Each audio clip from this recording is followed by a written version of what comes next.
The Old Man and His Student. By Rudolph Ogu Okonkwo.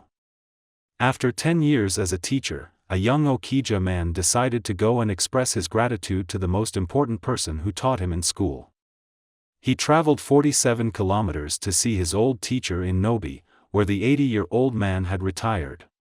When he got there that hot afternoon, he saw the man resting under a mango tree with a small local breed dog often called Bingo, keeping him company. Around him was a modest bungalow with rows and rows of hibiscus and white gardenia planted around it. Some of the glass window louvers were broken and replaced with pieces of wood. The scent of blooming cashew tree filled the air. "Sir, you taught me in class 4, do you remember me?" the young man said after introducing himself. He wore khaki trousers with a white shirt, an old school uniform his old teacher could quickly identify. With his failing eyesight, the old man did not recall the young man's face or name. After 30 years of teaching over 4,000 students across the old eastern Nigeria, most men at his age would not remember unless for exceptional cases. The young man was not surprised, considering it was over 20 years ago since he was in the old man's class. He, however, thought his case was exceptional. "What do you do now?" the old man asked him, shifting the wrapper around his waist to fully cover his arthritis-riddled knees. "I am a teacher," the young man answered, his eyes beamed as he said so. "That's nice," the old man said. "Teaching is a very noble profession. Even if everyone forgets about you when you are old and retired, you forever retain some of the beautiful memories of your time as a teacher. Even if your material reward were meager, you would cherish the knowledge that some of those you taught are the ones running the affairs of your country. In the rare case when your former student traveled far to come and see you, that is the ultimate. It is always delightful to encounter one of your former students and they remember you. Nothing beats that. Especially when they have a good memory of you. It beats being a police officer or a soldier, which were the other career options available to us then." The young man smiled. "You inspired me to be a teacher," he said. "How?" the old man asked, brushing off a mosquito that landed on his wrinkled arm. He could have crushed the mosquito without looking based on his sharp reflex, but he did not. Then, the young man told him the story of the day he changed his life. "I was in class 4, the young man started. On that day, a friend of mine came to class with a beautiful watch his father bought for him in Onitsha. All of us in class admired it. Being that my father was poor and could never afford to buy me a watch like that, when I had an opportunity, I stole the watch." He paused and glanced at the old man's face. It was expressionless. No judgment had formed, not on his eyelids and not on his bushy brows.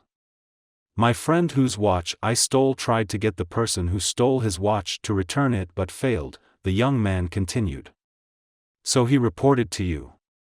You came into class and asked the person who stole the watch to bring it forward, but nobody moved. There was silence. I was afraid, not just afraid to return the watch, I did not dare to return the watch. At that point, I knew that I needed more courage to return the watch than the courage that I used to steal it." The small dog barked, wagged its tail and shifted away from the young man. Looking up, the young man saw the old man's jaw moving as if he was chewing bitter cola nut. "Then you closed our classroom door and asked all of us to close our eyes," the young man continued. "You went around searching each person's pocket. I had never been terrified as I was at that moment. I thought of bringing the watch out and dropping it on the floor, far away from me. But I dismissed it because though you asked us to close our eyes, I imagined everyone in the class was looking at me. I froze in grave horror. When you came to my pocket, you found the watch. You took it. But you did not stop your search. You continued to search until you got to the last boy in class. You then went to the front of the class and asked us to open our eyes. When we did, you announced that you had found the watch." At this juncture, the old man gestured to the young man to sit on a green plastic chair beside him. The young man thanked him. When he had sat down, he continued with his story. You did not say whose pocket you found the watch. You did not say anything to me in public or in private.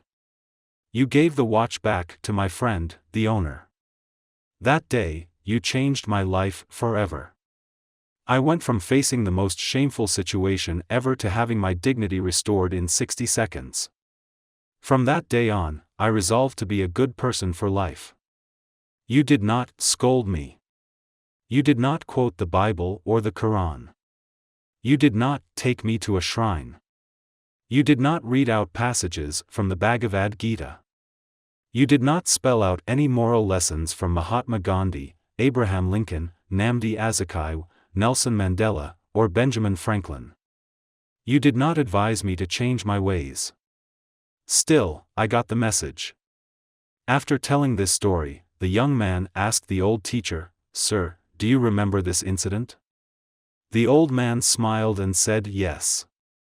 I remember the incident, but I do not remember you." "Why?" the young man asked, surprised. "Because, I, too, closed my eyes while searching the pockets of all of you," the old man said. "I did not open it even when I took the watch from your pocket." I continued.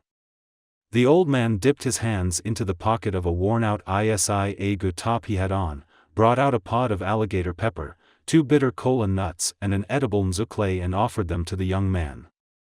"Welcome to my modest home," the old man said.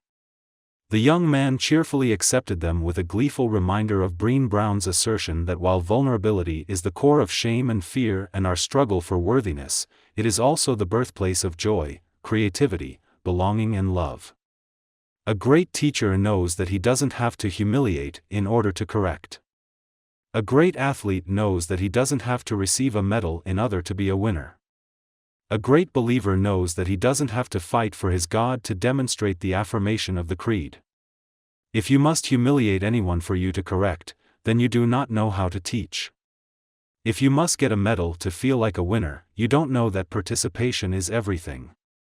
If you must kill anyone for you to save your God from humiliation, then you don't know the God you worship. This is a new version of an old Indian epic story. Rudolph Ogu Okonkwo teaches post-colonial African history at the School of Visual Arts in New York City. He is also the host of Dr. Damage's show. His books include This American Life SEF, Children of a Retired God, among others. Playing lotteries on the Mega Millions Naija platform is fun and exciting.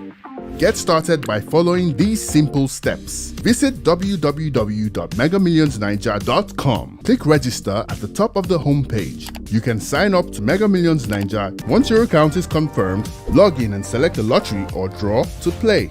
Once you're done selecting numbers, click proceed to checkout page. Finally, review your order, choose a payment method, and click pay now. You will receive an order confirmation via email. Mega Millions Naija. Play it, win it.